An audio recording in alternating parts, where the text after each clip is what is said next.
Hey everyone. Welcome to a new season, I guess, of Jersey Mike Live Edits things. If you remember over Christmas, I was going to try to start some 2007 photos, and then I realized I didn't have those handy. If I have them handy, I have a certain number of archived physical media at my current location, because I transitioned from CDs to DVDs at some point. And I ran out of CDs. The DVDs are only in my other location. I've resolved the issue, and I found a whole bunch more, some good stuff to do. It's going to be getting increasingly difficult, especially for 1 day or 2 day type sessions, like was the norm. This is my the 2006 to 2000 from 2006 to 2007 was my transition from my original digital camera that used smart media 64 megabyte byte smart media cards that would hold 96 photos each to a 1 gigabyte XD media, another forgotten form of media that would hold about a gigabyte and hundreds of photos. I forget how many. At least 300, 500, something like that. And I took advantage. I mean, it took me a little bit, but I really took advantage of that. So we're gonna be pushing the realm of what do you call that? Feasibility here. But today I found a nice set from the spring, March of 2007, where I visited the Baltimore Streetcar Museum. I mean, I've been to the I've shown you guys Baltimore Streetcar Museum photos before, but this is just another visit. I had a friend in from out of town, so I have about 30 photos. Should be able to get those done tonight. So I will begin. I have all the stuff that I need. I've got BSM website. I've got the Wikipedia page, so we should be able to avoid me having to do a lot of hemming and hawing as I do research. So here we have car number 1164 in one of their bays. Now the original BSM bay had three tracks to it. They built a fourth, and you'll see some of that later. 1164, I believe, is what is billed as the world's fastest open hand-braked open car. If you see that handle right there, that is a handbrake. There are no air compressors on this vehicle. Wow, you see how much I can zoom in with this? All those extra megapixels. So I think they said they got it up to 55 miles an hour. So again, it's a very, very suspiciously narrow record. But it's I'm sure it's not officially certified by anybody. But how many hand-braked open cars are there, and how many are able to get them up to 55 miles an hour? I'm not sure it's a historic record. It's probably a current record, but who knows? Oh, okay. I gotta watch out for stuff. A bunch of these photos weren't even in the set, so I'm not sure.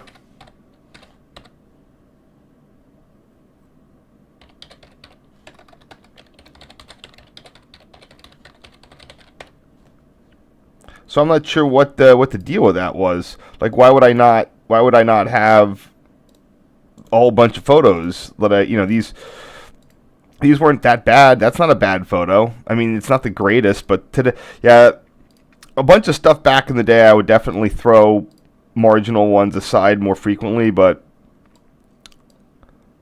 of course now I'm always a year behind in getting my photos edited. So maybe there was something to that of being more choosy.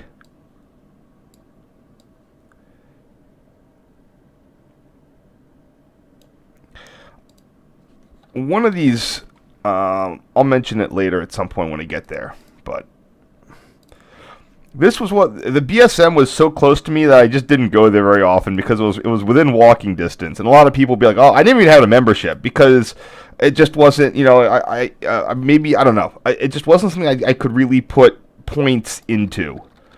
I had a friend who went down there and would do all the member days and all the other stuff, and even today it's still tough for me to get in and go there. And it was down the street. I don't know, just not a thing that maybe I should have been more active, but I don't know. I need to do a trolley museum thing where I do operations for the members' days. I have some friends who are involved in that, and I'll see what I can do. 554, let's see what car this is. That's not on the Wikipedia page. Uh-oh, we've got a mystery car. Oh, there it is. No, never mind. Sorry. 554, 1896. This was one of their open cars. I don't think this is the fastest one. The other one, the reason it was faster, it has four-wheel. Whatever it is, it got remotored. It also has two-wheel trucks. It might only have two motors. But whatever it is, it got motored and it's overpowered. This thing only has has two axles. I'm sure they're both powered, but this guy is not going to be that quick. Baltimore Streetcar Museum has a lot of two-axled single truck, if you can even call them that, streetcars, and they just go clunk, clunk. You're right. You got to go down to a trolley museum and ride this stuff, and then you're going to see why. Streetcars just went kaput as soon as the Model T came out. And the Model T is not a good car. It's a riding mower.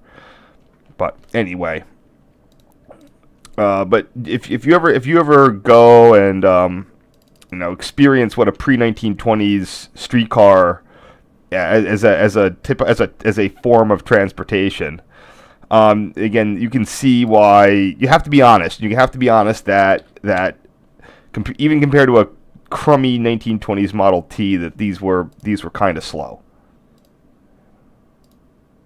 I'm using the original names as best as I can, even if they're not descriptive.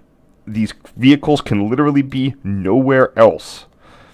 So a lot of my issues when I started doing stuff, I would just say SEPTA and a number, but then you'd see it somewhere else, and then, well, what do I do then? So I always would make them, what I would call a primary key, or to make the file names unique. I've been always adding locations as best I can.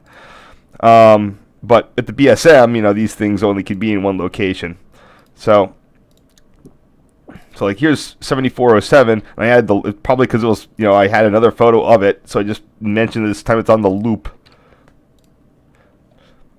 These cars are also interesting because they're all on Baltimore streetcar gauge, which is 5.5'4" and like 7/8 or a quarter. It's on the Wikipedia page.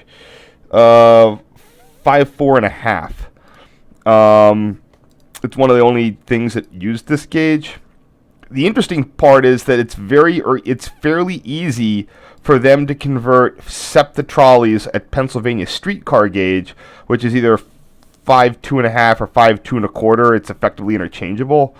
It's you can use one on the other. Like a half-inch really doesn't matter on rail gauge. In fact, DC Metro uses standard gauge minus a half, 4'8.25", because it keeps the equipment from hunting around as much. Of course, then the wheels pop off, but whatever. That's life. 6119 is their 1930s vintage car. So the other one was one of their couple Baltimore PCCs. This one is a 30s style, a pre-PPC PCC streetcar. So it's not. There's several generations of streetcar. You had the pre-20s things. They look like clear story roofs, wood. Then you had stuff in the early 30s. This is a very Art Deco-y, boxy, no clear story. Maybe you had no, you didn't have air conditioning. But they look riveted. It's mainly made of metal. A lot of states were saying them that they had to couldn't make them out of wood anymore. Anti-climbers, trucks, Peter Witt, whatever. I think that's the style where you could have single person operation.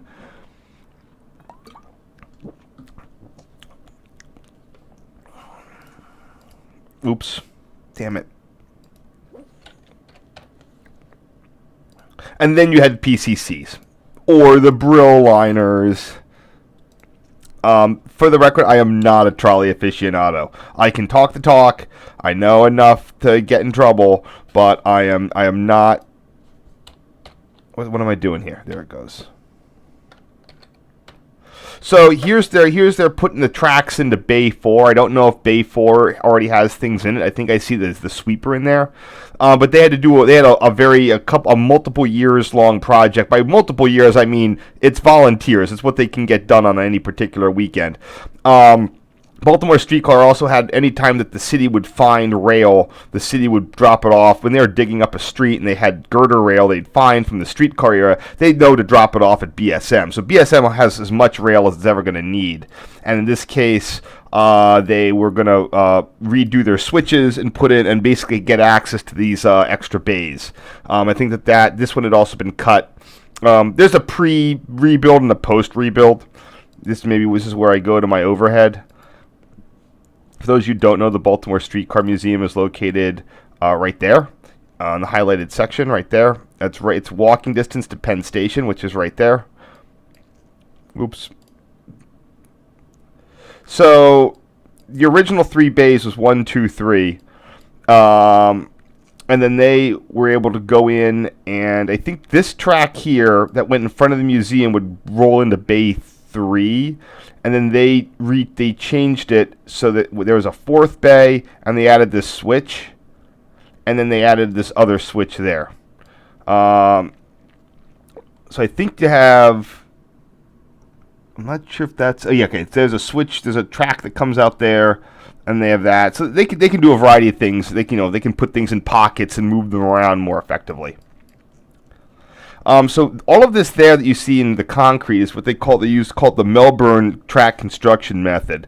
Melbourne track construction method is where I don't know what the non-Melbourne track construction method, but the Melbourne one is you see what they're doing here. They line up the rails, they put them onto they elevate the rails, then they gauge them with gauge bars. You see these a lot in short lines that are having problems with their gauge. They're like ties, but they're not like ties, but they're metal stretcher bars that you can adjust. And then they then you just pour concrete over the whole kit and caboodle, and it's a lot cheaper than the alternative. So there you go.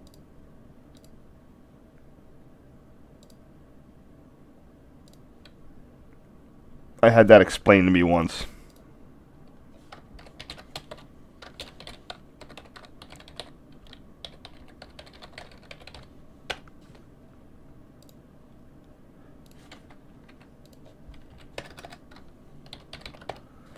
I had a busy day. I was up in New York City today,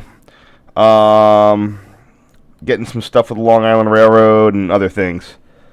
I don't know which vehicle this is, but I think I know which one it is.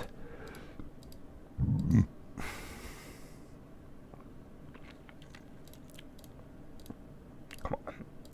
Okay. I forget which PCC this is. No, I know which one it is. I have to go and dig up I can just go find it if I go into my stuff here. It's probably going to be in museums. One that I don't even have open.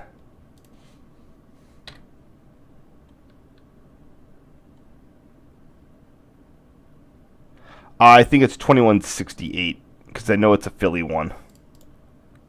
In fact, I'm almost positive it's 2168. They got a couple of they got a work PCC from SEPTA, and they got another PCC from SEPTA, and yeah, this is the one. This one's become a workhorse. I think it's owned by Friends of Philadelphia Trolleys, but it lives down at BSM. Oh, that's what I was saying. So the reason that it's very friendly with Philly is because you can take the PCC truck, pop off those wheels, and then add a spacer, or you flip something around, and you can easily put in the extra 2 inches. And then you go from 4'8.5" to effectively, you put in some spacers, and you get all that space. You just basically get it just pops whatever. Anyway, whatever they do, it's easy to do a gauge conversion on these. Someone explained it. It involves a number of spacers. But it sort of just goes right back together. Don't know how it works, but there you go. So I'm almost certain that tarped one is 2168 before it got rebuilt. Yeah, here we go. Here's 21. This is why it was under a tarp. But they were able to really do a great job on the rebuild. And the work car is also doing well. That's the orange one you see in the background. But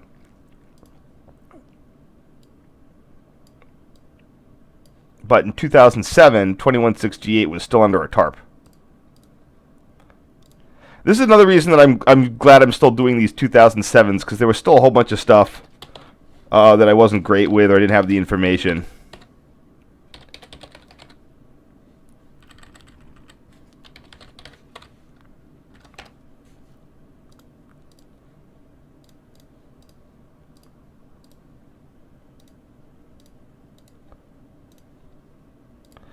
And, oh, whoa, I got a picture of Dan. Oh, wow. I did not know I had a photo of him. Oh, man. I wish I had video of him.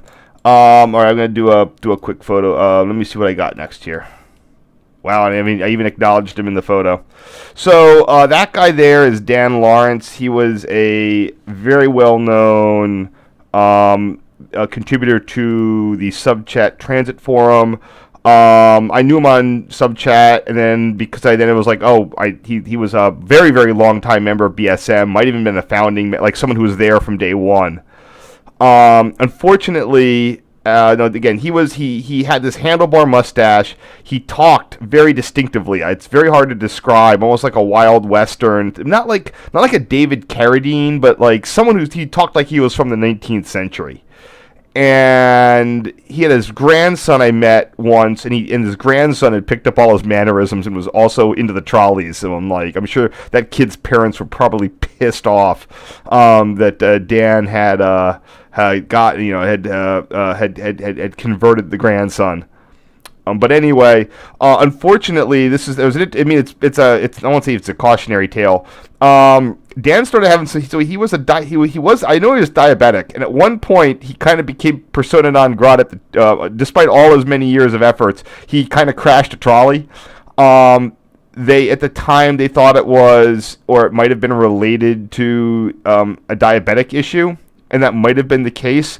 But the ultimate, and he also seemed to get really, really, like, he kept getting into weird fights with people, especially on the transit forum.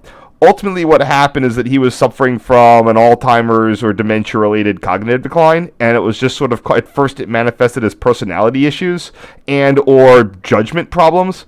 So everybody was all angry with him, and then suddenly, like, as soon as it came out that, like, oh, that's what the issue was, everyone felt really bad because everyone was so puzzled of, like, what was going on with this guy. Just something always to keep in mind when you have, someone who's older and they go from, have weird personality shifts or very, or notable judgment problems. Don't attribute, always keep that in the back of your head, that there could be, I noticed that my mom had that same issue. Not being mean to people, but there was definitely some, like, oh, that's weird. So if you're in a situation, especially on an online forum or something where a situation where it's easy to attribute things to drama, just be aware of that. There's your little PSA for the week. But I'm really glad I got a photo of him. And maybe I'll go get another, because I said I don't really have any other good photos of him. Now, maybe I'll do that after the fact. Hold on.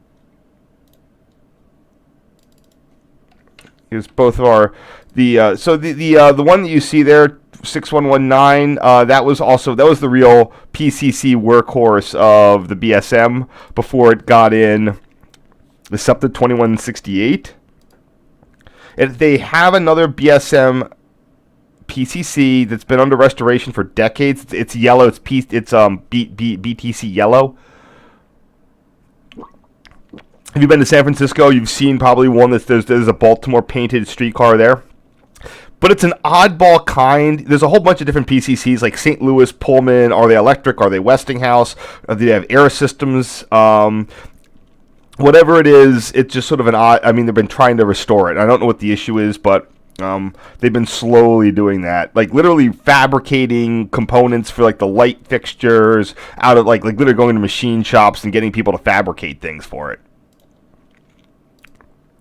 Here we have the front of 7407 here.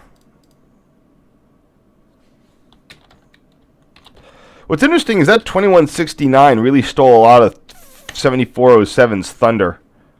Possibly just because I don't know if the electricals were better or what, but 2168 is definitely their flagship PCC. No, listen, I used to go yearly, and I haven't gone in a number of years, or I don't know.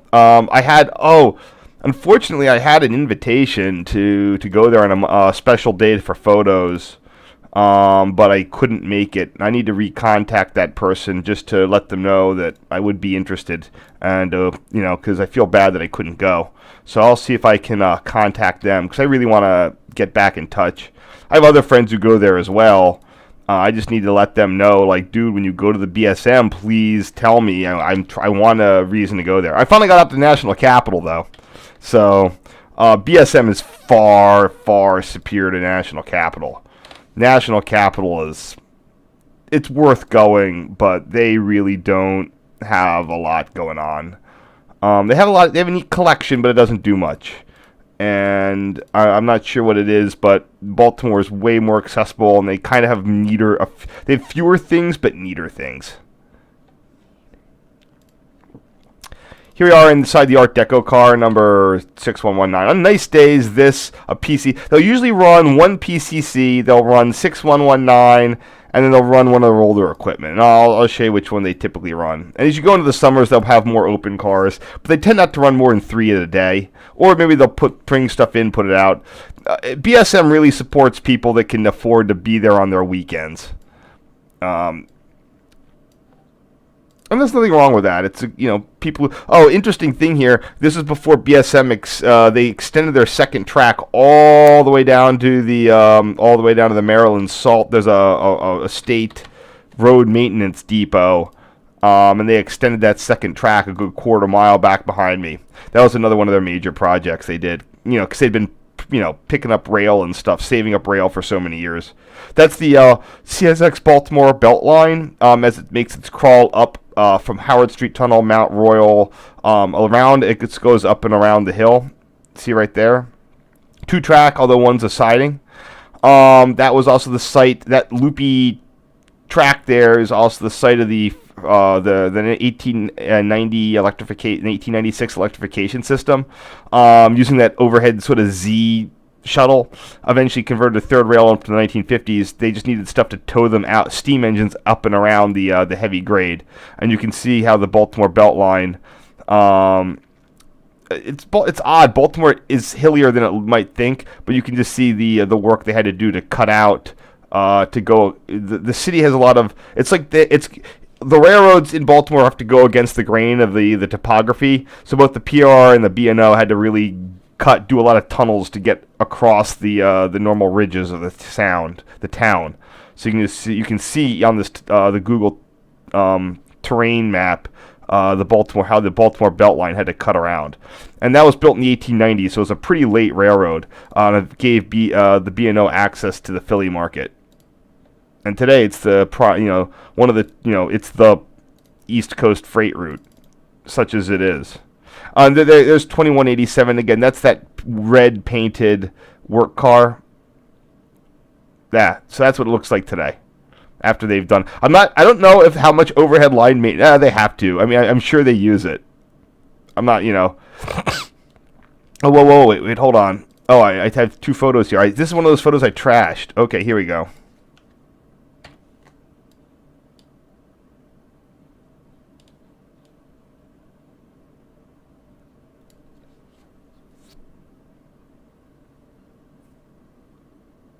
I'm trying to think how to do this.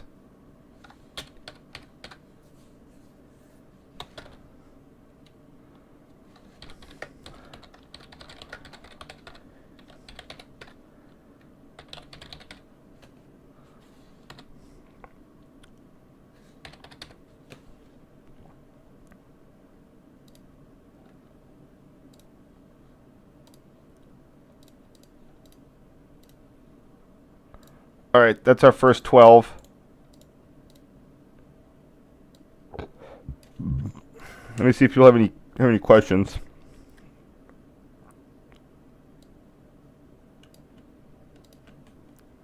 We only have 3 sets today, so we should be done pretty quick. Blah, blah, blah. A lot of street railroads involving their gauge. Baltimore, a lot of street railroads were worried that they would be taken over by local railroad interests that had an eye on street delivery, freight routes or local freight deliveries or something. And by taken over, I don't mean bought out, like in the Google sense. I mean like they do mechanisms to have the state would force a merger, and this bit like railroads would steal the street railways, or the state would revoke the right of way or transfer the easement or something. So they would make them at incompatible gauges.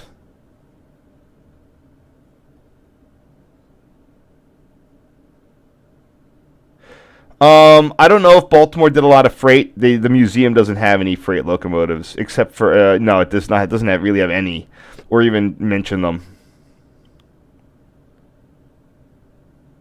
Yep, SEPTA's slowly. It's a shame that they got so fucked up over the last years in service. I thought that when they went to Brookville, that they would have gotten all the corrosion resistance and body work, but apparently. They got a good amount, but not obviously what was needed for the long term.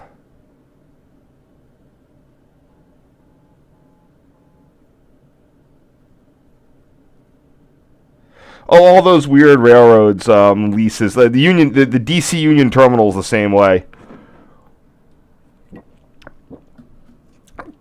Amtrak owns all the shares, but it's like still a distinct thing.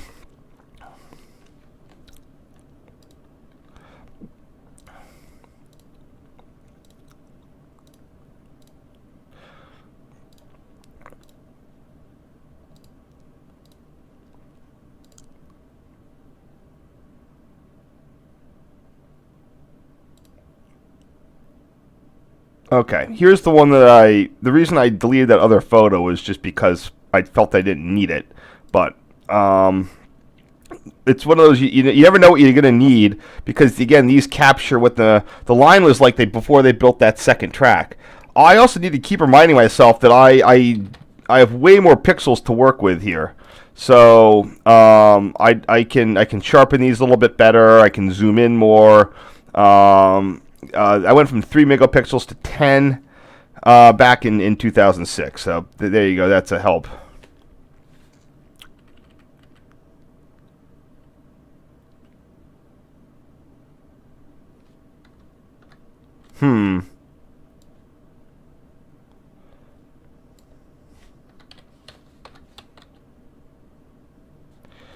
What did I just...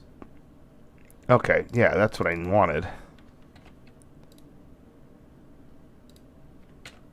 Alright, I'm just going to overwrite that.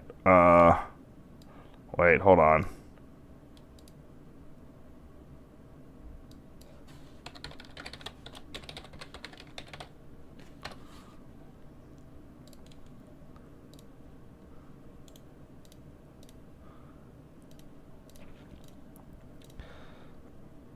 Alright, don't mind me 1 second. I'm just getting back on track.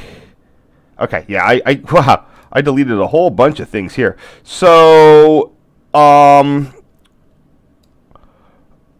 they got a bunch of stuff from SEPTA. SEPTA had a fire sale right after they got where SEPTA was forced to finish the Girard trolley. SEPTA got rid of all of its remaining PCCs because they did not want to have anyone else force them to rebuild more of them. So BSM got 2160, got 4. One of these is sort of silver painted. The one under the tarp, there's that green one. You can see how they got delivered onto the thing. And that track there is 5 foot 2 and a PA trolley gauge. I don't know what happened to both of those, but I know that one of those just rotted out and got scrapped. But I don't remember which ones they were. So, but I'm pretty sure that I have most of that stuff in here. So let's try to figure this out.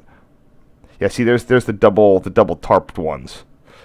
That's 2647. Yeah, you can see this thing's fucked. Like, they have to, it's so rotted out, they have these wooden timbers trying to keep the roof up. Eventually, this thing just collapsed in on itself. And yeah, so this is after the tarp sort of got removed.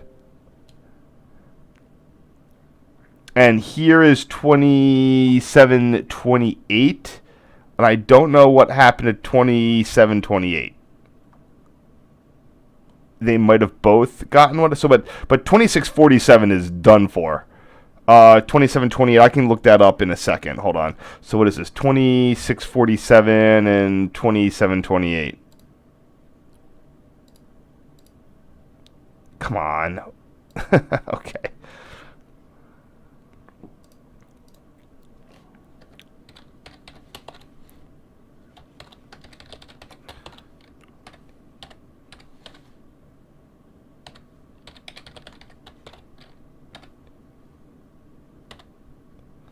Oh, wait, 2647 is the first one, I think.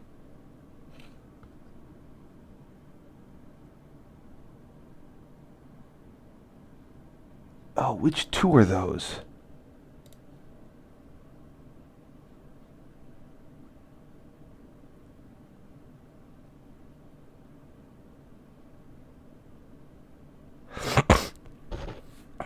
What does it look like from the front?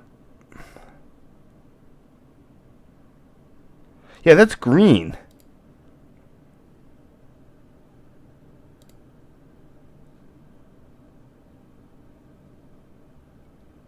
Give me a second here. I gotta verify the numbers on those. Yeah, at some point, like...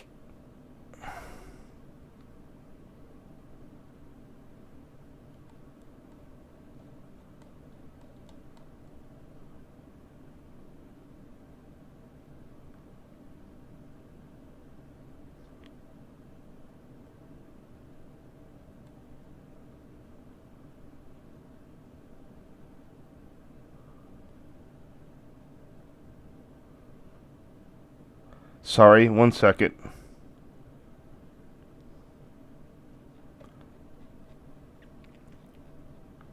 I think that the one in front is actually 2728 and the one behind is 2647.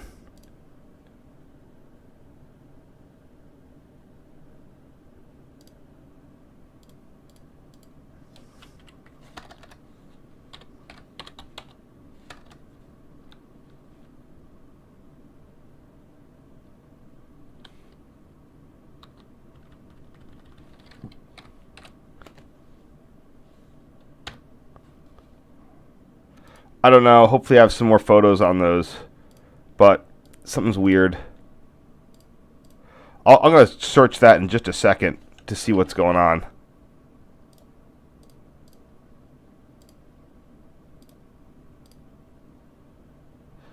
Uh, 2720. Is that what it was?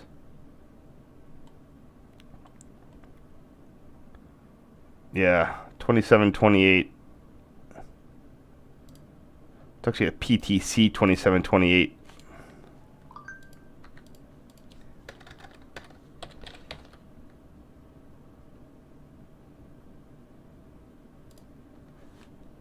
All right, hold on. Let's check this quick here.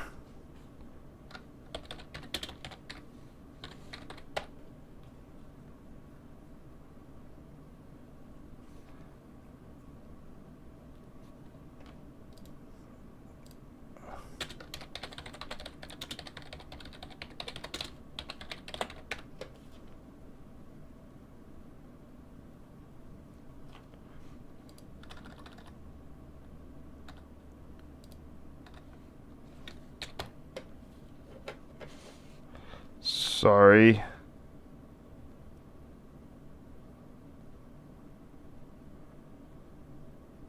Huh, not sure. I can just check their collection of what PCCs they still have. So there's that one. There's that one. The Wire Train. A Newark City Subway. Yeah, I don't know. Maybe they scrapped them both. 20. Yeah. All right. I'll look into that a little bit later, but that looks like the silver one is up front. Or no. See, I don't know. They had a lot of, you know what? They had a lot of weird, like, in and outs. I think that first one is the one that's tarped is definitely 2647. I don't think the other one. I think that they got them in. Now that I'm remembering it, I think that they got them in, and then one of them left immediately. Like because these museums, they swap all the way back and forth all the time.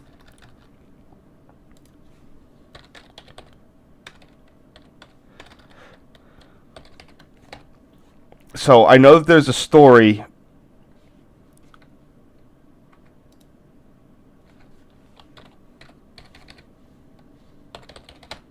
But I don't think I'm going to be able to find it out today. So here's their cool old bridge truss. I don't know who owns the truss. Ugh.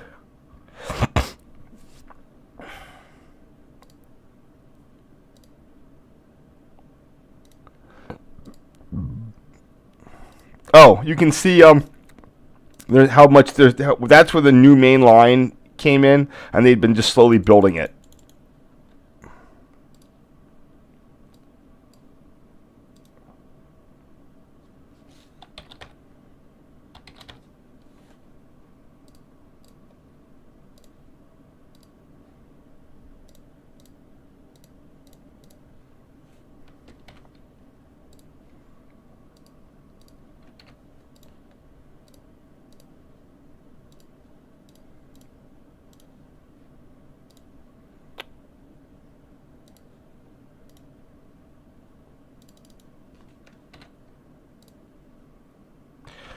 This is their loop.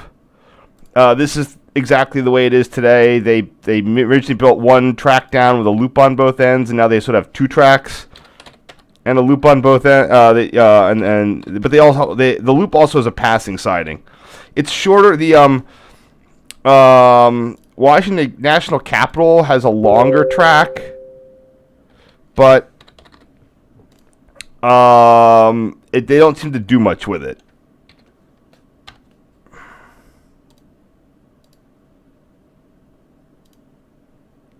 All right. I don't want to deal with this. 1 second.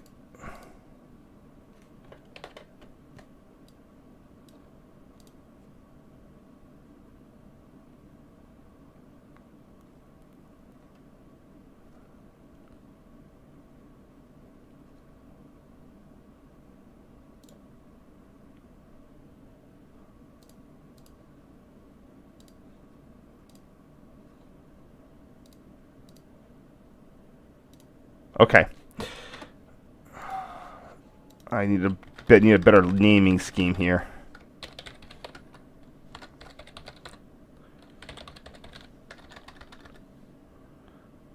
This is the 28th Street Loop.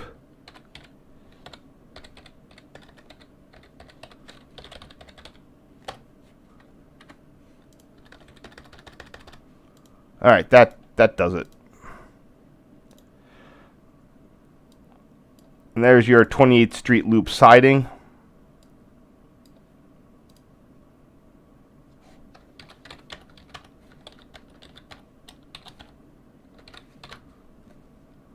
And this all like went in like the 70s. So it's been here for some time.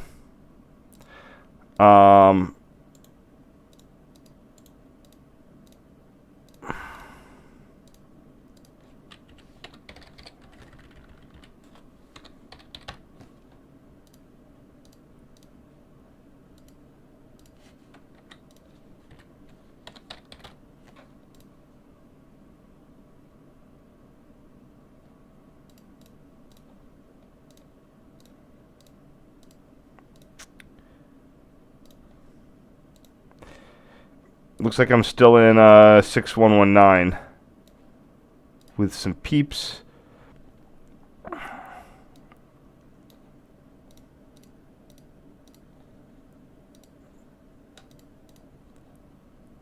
Got it. There we go.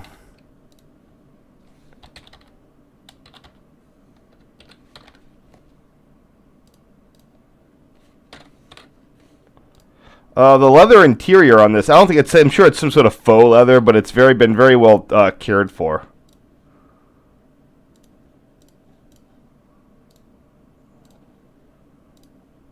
I kind of like the Art Deco car. It's got, I think, I mean, compared, there are some, the earlier ones definitely have more character, but this is a good mix between modern and historic. More than the PCCs just feel like you're on a PCC. It's pretty not, there's not a lot of drama on a PCC.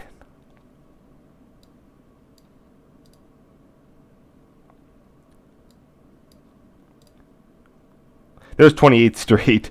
It's interesting. You'd come in on that. The Streetcar Museum. It's odd. It's like you got to walk all the way down to like like the better part of a mile to get there. But at the same point, it seems to come back up. It's this weird quirk of like Baltimore geography. Like that's where I am, and there's 28th Street, and the BSM would cover it covers a surprisingly. Oh yeah, that's right. The BSM doesn't go like cover a lot, like it's only from there to there, but it feels like to get to it, it involves a longer walk. So I'm sort of on par with that where that 28th Street loop is. It comes up to just about where my house was up on Charles Street, not my house, my apartment. But to get down there, you had to go like all the way down 40 and like all the way down to North Ave and over, which is basically like walking to Penn Station. So it felt like, I'm pretty much walking all the way down, and you take the trolley up to the loop, and you're at the same latitude as the house, as where I started. It's sort of a very odd, just the sort of odd how it played out. What's going on here? Come on.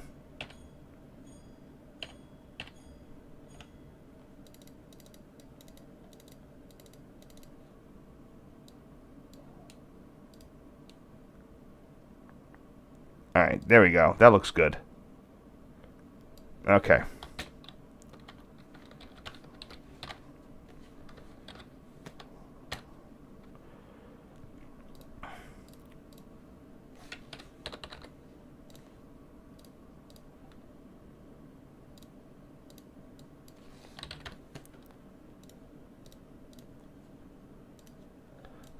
All right, next.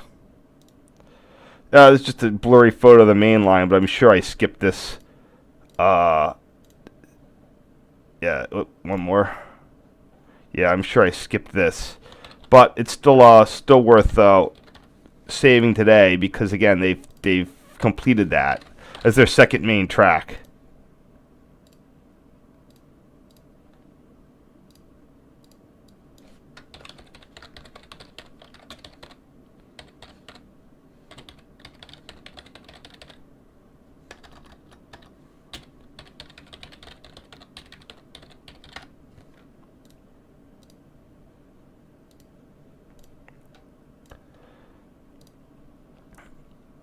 All right. Oh, it's 2160.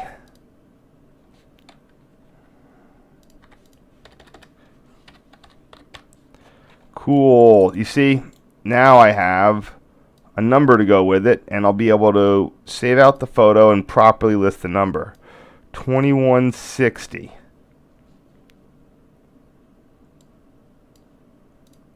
By the way, that's the old Maryland and Pennsylvania freight house. That's what they use for a lot of their heavy repair and metal work and fabrication, and all the other stuff is done in that facility there.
I'd really like to know Number 2160. It's all these slides.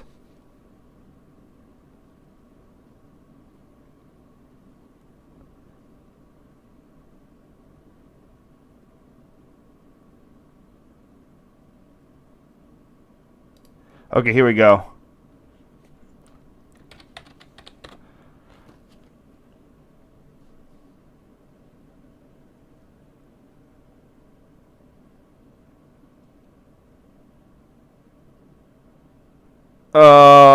Car sold for planned Lancaster streetcar line, which is now dead. Only electrical equipment still owned by BSM undercover. Okay.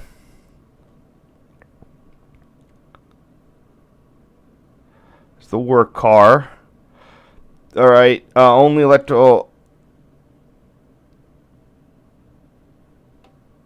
Okay, they had to scrap that one for the body. Oh, that's a shame.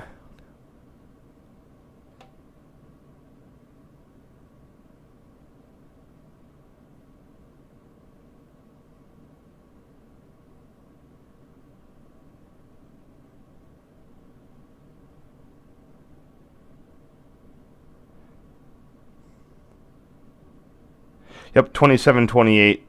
So 2647. Okay, that's the one that got that died. And here's 2728. Blah blah blah.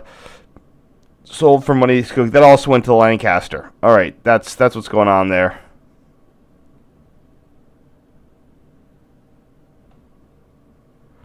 So it looks like a bunch of these went to a group in Lancaster, and if they're somewhere in PA, maybe. All right, thank you, Todd. I know Todd. Good guy. We used to do a lot of rail fan stuff with him. But he just sort of started getting some health issues and has been sort of slowing down a bit. So here's 21. What is that? 2187? Yeah. But I know that I didn't get a photo of that.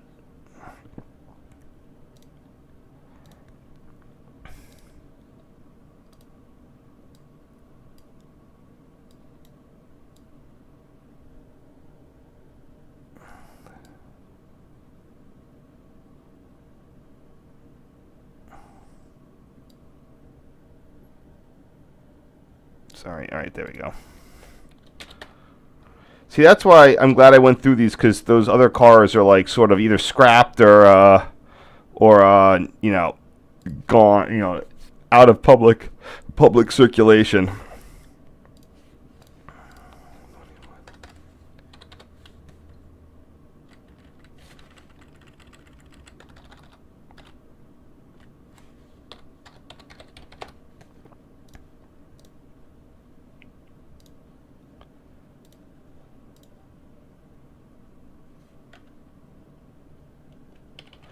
Doesn't look quite straightened right. Alright, that's better.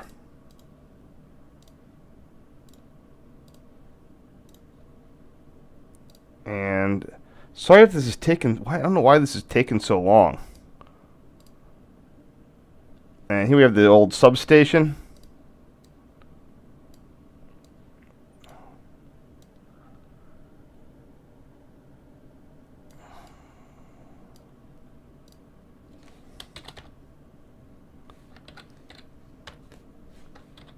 Oops. What do I keep doing there?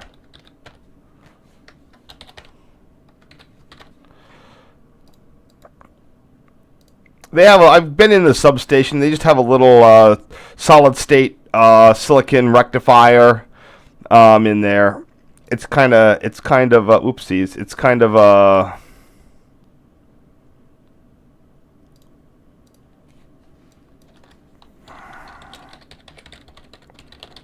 anticlimactic. They don't have like a motor generator or a rotary converter.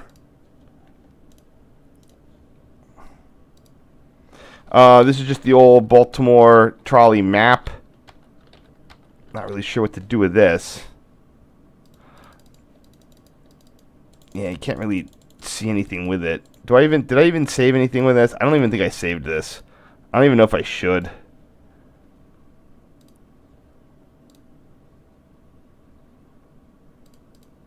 First I gotta deal with the color balance.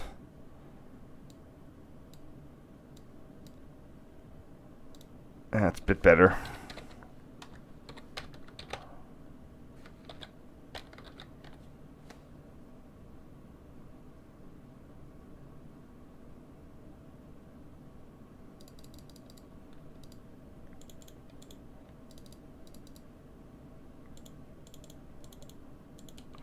And we'll just save it.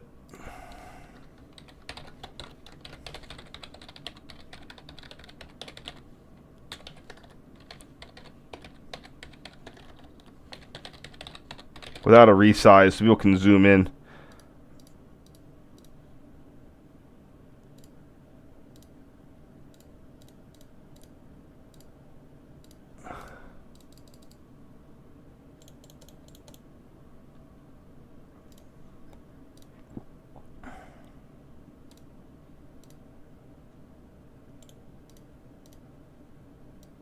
Last bit of stuff coming up here. Really thought this would go faster today. A bunch of these are, at some point, they're just going to be all of the rest of them are, whoa, whoa, whoa, whoa, whoa, oh, crap. Oh, boy. Okay. I didn't save things right here.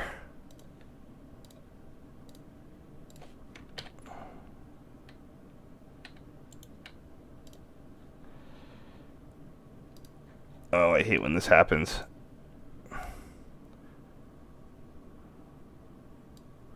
Looks like I got all the ones I needed there. All right, so let's try to do this again.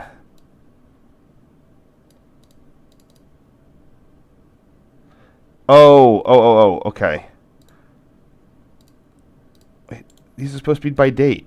Oh, name. There you go. That's the problem. Okay, that got him. And then the rest are going to be right here.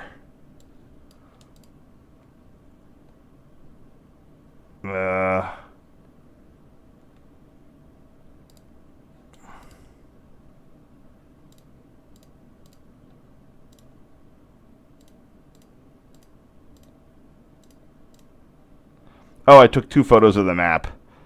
All right.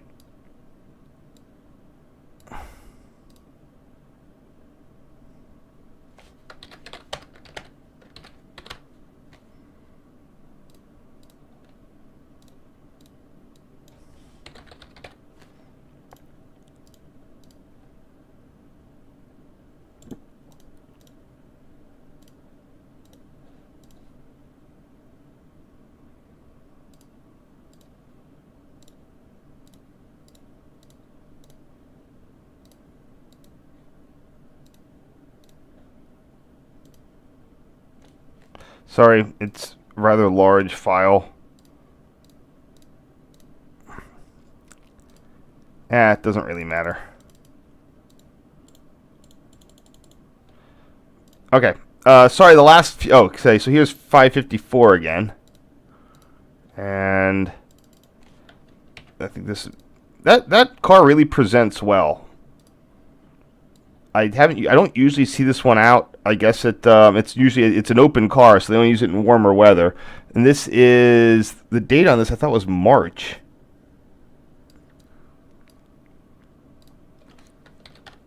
There we go. Oops, keep doing that. So this is my second. This brand of a camera was an Olympus. It was the second one. I really liked them, but they kind of stopped making cameras of the type that I liked. So I had to go to Canon, and Canon shoots cool. I always have to be adjusting the white balance warmer. For these Olympuses, if anything, they were a little too warm. But it's the color rendering on these Olympuses were fantastic. I rarely had to do any of the color corrections like I do today, unless there was actual problems with the light on hand.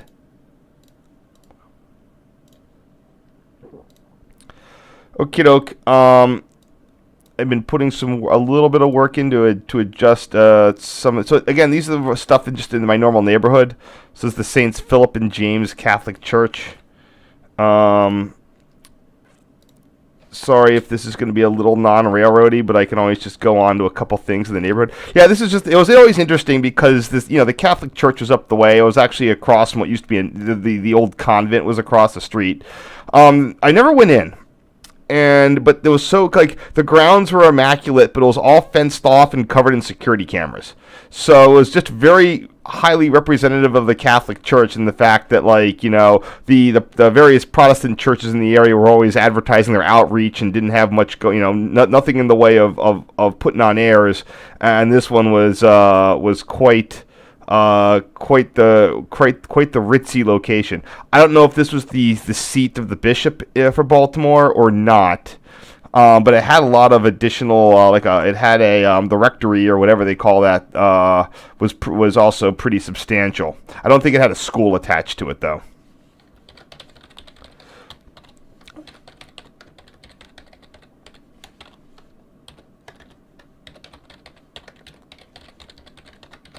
Now, of course, Maryland was the Catholic colony, so there could have just been, a nice one. Doesn't mean you can't. Just because one is nice doesn't mean there can't be a nicer one.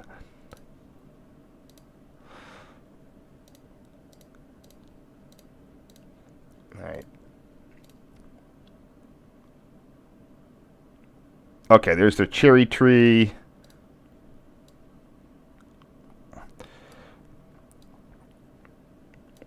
I appreciate a lot of these photos a lot more. Not that the neighborhood changed that drastically, but there was more than a few changes, and you can never quite think of you don't notice them all till you go back.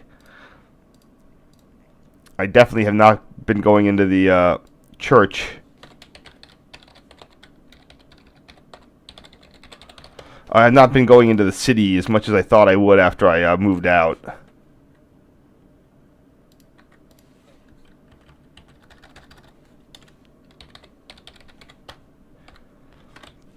It's just a real pain to get out. It's just aggravating to drive in. When I did it every day, you didn't quite notice it as much. But then they changed some light timings, and it's pretty bad. All right, that's just junk. This is the Union War Memorial, but also junk. Let me verify that. Oh, I did save that. All right. Okay.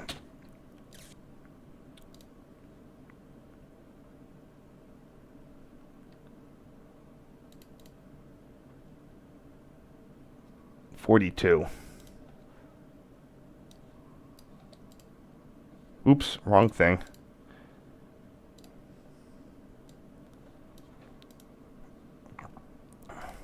Why would I save these blurry photos but not the streetcar ones? These are the ones that aren't really necessary. Oh, that's what's different. Yeah, they went through and they did one of those we need to redo the street here for more cyclists and stuff, and it actually kind of really ruined the streetscape. The old street had a number of what do you call those?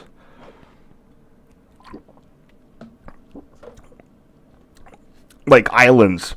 That full-length islands that were just covered in mature trees, and the whole plan just wrecked them. I think all those cherry trees got chopped down. Part of the project.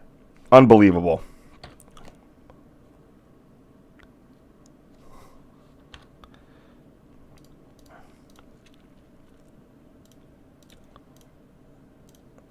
Here's the Union War Memorial in the park. For the longest time, there was Confederate War Memorial in the park. It was actually it was a monument to Lee and Jackson. Maryland was not the most Union-friendly border state. But it was always one of those things that as you walk by it, every so often you do a double take. Because the Union, you just expect them monuments in yes, Mason-Dixon line, but Maryland is still is definitely north now, and it's one of those things that you look at it and it just looks like Civil War dudes, and you just assume that it's Union, and then you go up close, it's like, what, that's Jackson and Lee, what's the anyway? A number of years ago, that got taken down. Probably for the best. It was one of those things that you'd see and you wouldn't, like I noticed it occasionally. And I would always say like, "Oh, that's awkward." I thought that was awkward before it was fashionable to think that was awkward. But it's not this one. This is the Union one. I should specify in the thing that it's the Union one. I just thought it was the only one. I thought it wasn't even, I just didn't even think of it.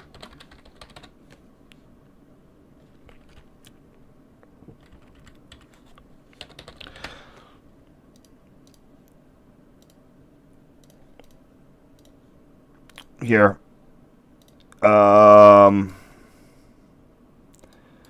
Yeah, you can see how, let me see if I can just show you. So here's where the church is. Wow, the church's cherry trees aren't there either. No, wait, is that one? Yeah, that looks like a cherry tree. They've grown a lot.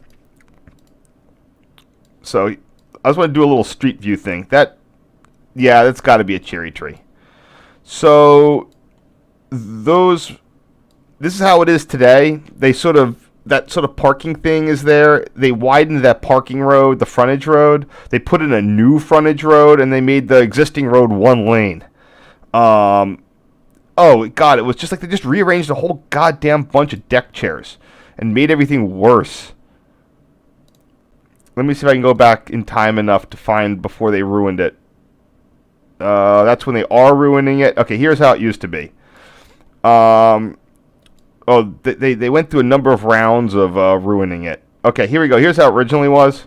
You had one island. It was 2 lanes with 3 lanes, but one was like part-time parking. You had this road here that was never used that wasn't used almost at all, and then like a little cut-through road that was also used mainly for parking.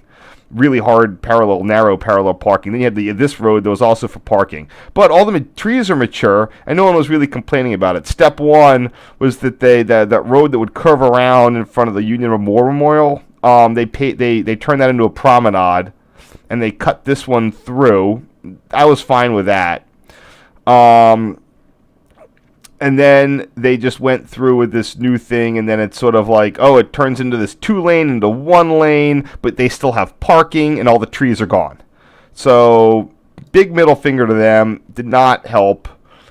It went from a really nice shaded street to one that was just bright sunlight for all the years I was there. At least they didn't cut down those ones in the little corner there. Sorry if I'm going overtime. How did this go so long? I have no idea how this was going went so long. All right.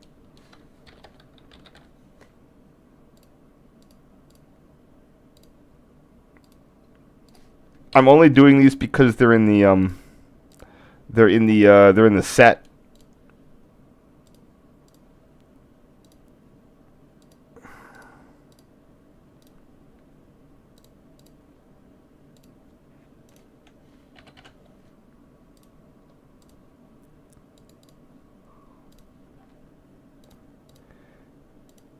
Alright, good enough.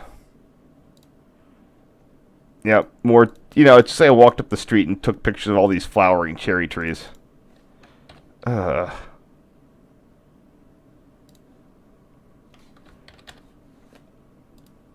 not sure those are even cherry trees. I think those are Bradford pears.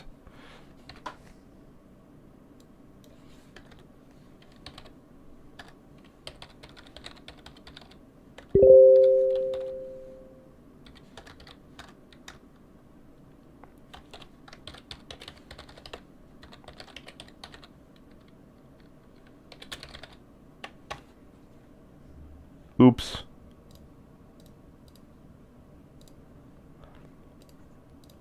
Baltimore might have just lost their playoff game. Alright, good. Next. Some daffodils. Sorry this ran into a brick wall here. I'm just finishing this up. Throw some questions in the chat, and I'll get them in just a second.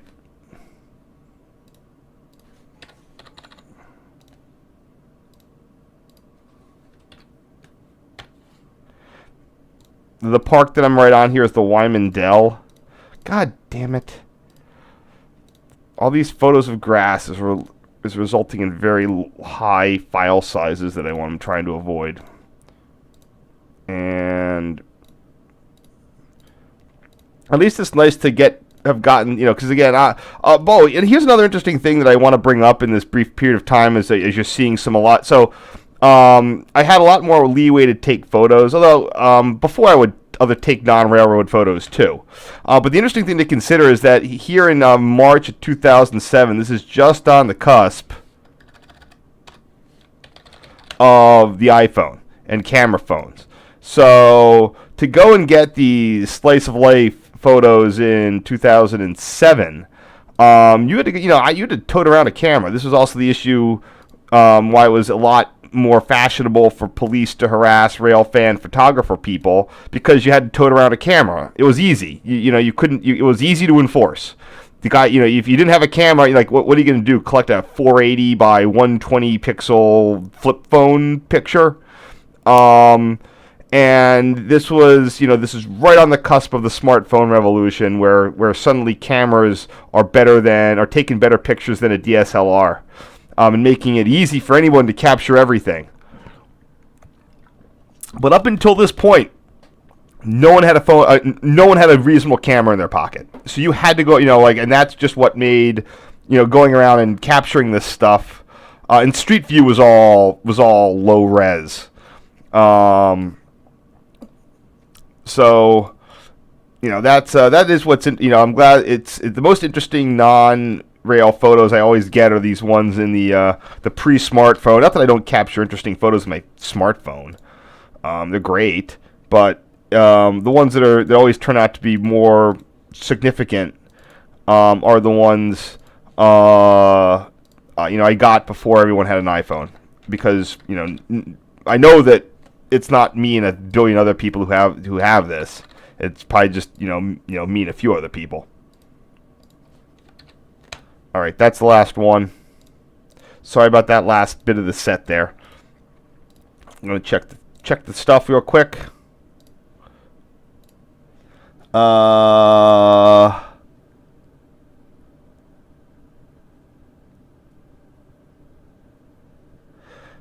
Yep. So, yeah, the only one that was blown up was that one I showed the interior of that's falling apart. Yes, I'm aware of the trolley graveyard.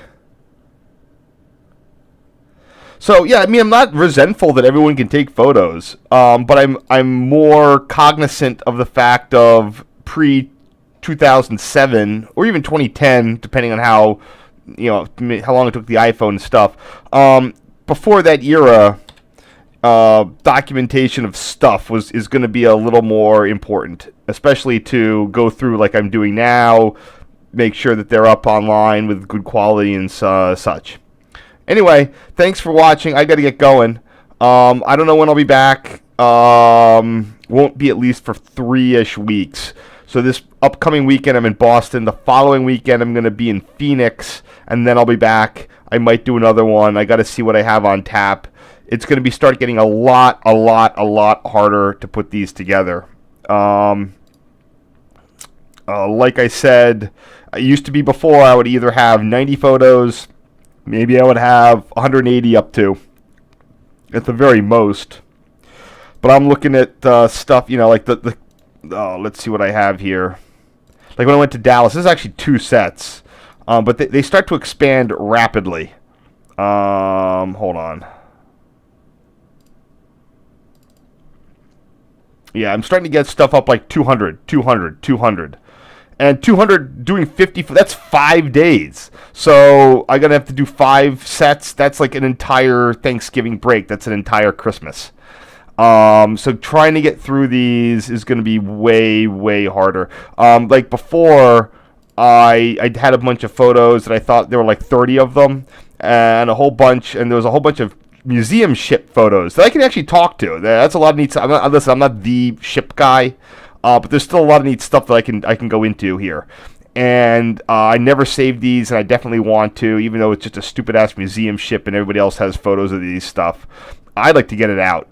So that's in conjunction with some other things from Boston. So I'm going to do these. Might not be the most interesting thing, but it's still going to be 3 whole days. 155 photos. That's going to take 3 days to do. So it's going to be tough. But I'll that's what, it's like, as much as I have a lot more content, it's going to be really hard to get slogged through it all. So thank you for watching. Have some fun, and I'll see you at least maybe in 3 weeks, maybe longer. All right. Have a great night. Bye.